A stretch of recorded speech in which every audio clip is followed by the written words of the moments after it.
Hello, my name is Dick Razik and I invented the Koul tool. Previously I showed you how to use the Koul tool. Now I'm going to show you how to build a hose assembly. Check it out. We're starting here with a hose that's frayed up pretty bad. In old methods, this is the way we used to do it. You get a screwdriver and you kind of try to push these little barbed ends in. It's painful. In fact, during this demonstration, I have some blood on my finger. After you carefully measure the length of the hose, mark it. I also put a reference mark on the nut the hose is to be installed in. Give a couple wraps of black or gray tape around the hose using the mark as its center. I use an abrasive cutoff wheel to cut my hoses. Line up the cutoff wheel so it's in the middle of the tape. Be gentle in the cutting process and cut the hose. You can also use a 32-tooth hacksaw, sharp chisel, or Beverly shear to cut the hose. I have always used a cutoff wheel with pretty good success. If you do get some wild hairs, cut them off.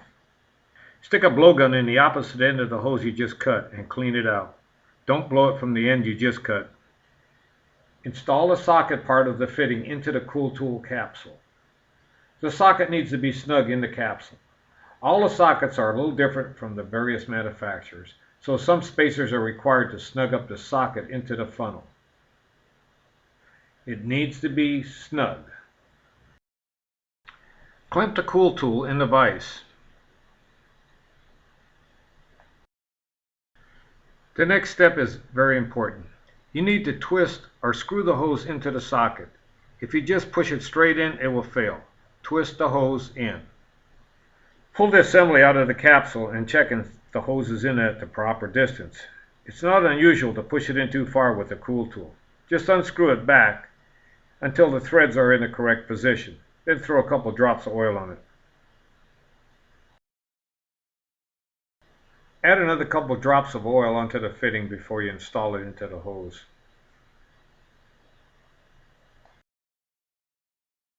Screw in the fitting till you're about 1/16 of an inch from the bottom. Don't get carried away with overpowering it. If everything looks good, run some solvent to clean out the hose. Blow it out again. Be sure it's clean. If you can pressure check it, all the better. Oil the threads and you're ready to install the assembly. It's not that hard anymore with a Koul tool. See, it wasn't that hard.